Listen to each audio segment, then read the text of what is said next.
Morning दोस्तों, ये देखिए सुबह सुबह का नज़ारा क्या ही मस्त नज़ारा है।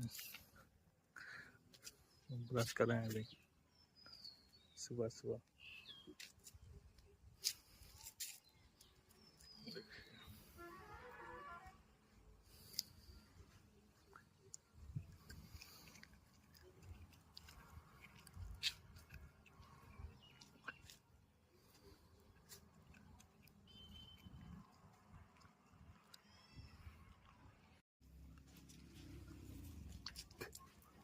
बारिश हुआ है सुबह सुबह,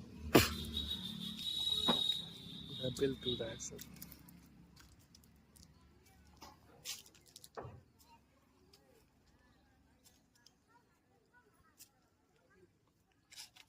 क्या करता रहो पर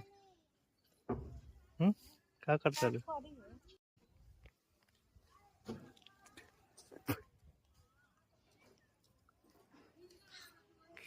मस्त नज़ारा दिखाई दे रहा है यहाँ पे।